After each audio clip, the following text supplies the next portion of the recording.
दुर्गा सप्तशती द्वितीय चरित्र तृतीय अध्याय। सेनापतियों सहित महिषासुर का वध। ध्यान। जगदम्बा के श्रीअंगों की कांति उदय काल के सहस्त्रों सूर्यों के समान है। वे लाल रंग की साड़ी पहने हुए हैं। उनके गले में मुंड माला शोभा पा रही है। दोनों स्तनों पर चंदन का लेप लगा है। वे कर कमलों में जपमालिका, विद्या, अभय तथा वर नामक मुद्राएं धारण किए हैं। तीन नेत्रों से सुसज्जित मुखारबिंद की बड़ी शोभा हो रही है। उनके सिर पर चंद्रमा के साथ रत्नमय मुकुट बंधा है तथा वे कमल के आसन पर विराजमान हैं। ऐसी देवी को मैं भक्तिपूर्वक प्रणाम करता हूँ। ओम। ऋषि बोले, दैत्यों की सेना को इस प्रकार तहस नहस होते देख सेनापति चिक्षुर क्रोध में भरकर अंबिका देवी से युद्ध करने के लिए आगे बढ़ा। वह असुर रणभूमि में देवी के ऊपर इस प्रकार बाणों की वर्षा करने लगा जैसे बादल मेरुगिरी के ऊपर पानी की धार बरसा रहा हो। तब देवी ने अपने बाणों से उसके बाण समूहों को काटकर उसके घोड़ों और सारथी को मार डाला। साथ ही उसके धनुष तथा अत्यंत ऊंची ध्वजा को भी काट गिराया। धनुष के कट जाने पर उसके अंगों को अपने बाणों से बींध डाला। धनुष, रथ, घोड़े और सारथी के नष्ट हो जाने पर वह असुर ढाल और तलवार लेकर देवी की ओर दौड़ा। उसने तीखी धार वाली तलवार से सिंह के मस्तक पर चोट करके देवी की बाईं भुजा पर बड़े वेग से प्रहार किया। हे राजन, देवी की बाह पर पड़ते ही वह तलवार टूट गई। फिर उसने क्रोध से लाल नेत्र करके त्रिशूल उठाया और जोर से भद्रकाली की ओर फेंका। आकाश से आते हुए उस अत्यंत प्रकाशमान त्रिशूल को देखकर देवी ने अपना त्रिशूल छोड़ा, जिसने उसके त्रिशूल के सैकड़ों टुकड़े कर दिए और उस महाअसुर को भी मार दिया। महिषासुर के उस महावीर सेनापति के मारे जाने पर देवताओं को पीड़ा देने वाला असुर चामर हाथी पर बैठकर आया। उसने देवी के ऊपर शक्ति का प्रहार किया, किंतु जगदम्बा ने अपने हुंकार से उसे निष्प्रभाव करके पृथ्वी पर गिरा दिया।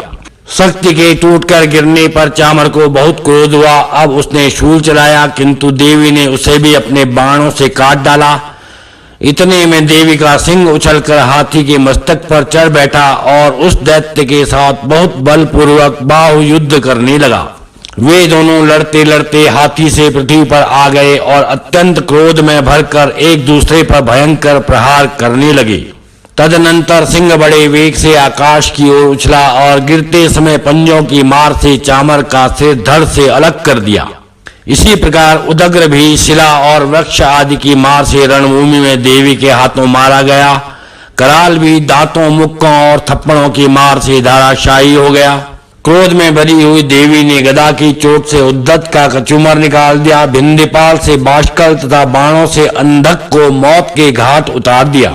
तीन नेत्रों वाली परमेश्वरी ने त्रिशूल से उग्रास्य, उग्रवीर्य तथा महाहनु नामक दैत्यों को मार डाला। तलवार की चोट से विडाल के मस्तक को काट गिराया। दुर्धर और दुर्मुख को भी अपने बाणों से यमलोक भेज दिया। इस प्रकार अपनी सेना का संहार होते देख महिषासुर ने भैंसे का रूप धारण किया और देवी के गणों को त्रास देना प्रारंभ किया। किन्हीं को थूतन से मारकर, किन्हीं को खुर के प्रहार से, किन्हीं को पूंछ से चोट पहुंचाकर, कुछ को सींगों से विदीर्ण करके, कुछ गणों को वेग से, किन्हीं को सिंहनाद से, कुछ को चक्कर देकर और कितनों को निश्वास वायु के झोंकों से धाराशायी कर दिया। इस प्रकार गणों की सेना को गिराकर वह असुर महादेवी के सिंह को मारने के लिए झपटा। इससे जगदम्बा को बहुत क्रोध हुआ। उधर महापराक्रमी महिषासुर भी क्रोध में भरकर धरती को खुरों से खोदने लगा तथा अपने सींगों से ऊंचे ऊंचे पर्वतों को उठाकर फेंकने और गरजने लगा। उसके वेग से चक्कर देने के कारण पृथ्वी क्षुब्ध होकर फटने लगी। उसकी पूंछ से टकराकर समुद्र सब ओर से पृथ्वी को डुबोने लगा। हिलते हुए सींगों के आघात से विदीर्ण होकर बादलों के टुकड़े टुकड़े हो गए। उसकी श्वास की प्रचंड वायु के वेग से उड़े हुए सैकड़ों पर्वत आकाश से गिरने लगे। इस प्रकार क्रोध में भरे हुए उस महादैत्य को अपनी ओर आते देख चंडिका ने उसका वध करने के लिए बहुत क्रोध किया। उन्होंने पाश फेंककर उस महान असुर को बांध दिया। उस महासंग्राम में बंध जाने पर उसने भैंसे का रूप त्याग दिया और तत्काल ही सिंह के रूप में प्रकट हो गया। इस अवस्था में ज्यों ही जगदम्बा उसका मस्तक काटने को उद्यत हुई, तुरंत ही वह खड्गधारी पुरुष के रूप में दिखने लगा। तब देवी ने तुरंत ही बाणों की ढाल और तलवार के साथ उस पुरुष को बींध डाला। इतने में वह महान गजराज के रूप में परिणत हो गया तथा अपनी सूंड से देवी के विशाल सिंह को खींचने और गरजने लगा। खींचते समय देवी ने तलवार से उसकी सूंड काट डाली। तब उस महादैत्य ने पुनः भैंसे का रूप धारण कर लिया और पहले की भांति चराचर प्राणियों सहित तीनों लोगों को व्याकुल करने लगा। तब क्रोध में भरी हुई जगन्माता चंडिका बारंबार उत्तम मधु का पान करने लगी और लाल आंखें करके हंसने लगी। उधर वह बल और पराक्रम से उन्मत्त हुआ राक्षस गर्जने लगा और अपने सींगों से चंडी के ऊपर पर्वतों को फेंकने लगा। उस समय देवी अपने बाणों के समूह से उसके द्वारा फेंके हुए पर्वतों का चूर्ण करती हुई बोली। बोलते समय उनका मुख मधु के मद से लाल हो रहा था और वाणी लड़खड़ा रही थी। देवी बोली, ओ मूढ़, जब तक मैं मधु पीती हूँ तब तक तू क्षण भर के लिए खूब गर्ज ली। मैं तुझे यहीं मारूंगी, तब यहाँ पर देवता गर्जना करेंगे। ऋषि बोले। यह बोलकर देवी उछली और उस महादैत्य के ऊपर चढ़ गई। फिर अपने पैरों से दबाकर उन्होंने शूल से उसके कंठ में आघात किया। उनके पैरों से दबा होने पर भी महिषासुर मुंह के रास्ते बाहर होने लगा। अभी वह आधा ही निकल पाया था कि देवी ने अपने प्रभाव से उसे रोक दिया।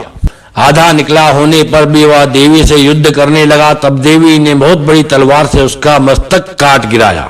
अनंतर हाहाकार करती हुई संपूर्ण दैत्यों की सेना के नष्ट हो जाने पर संपूर्ण देवता बहुत प्रसन्न हुए। उस समय दिव्य महर्षियों के साथ सब देवता देवी की स्तुति करने लगे। गंधर्वपति गाने लगे, वह अप्सराएं नाचने लगी।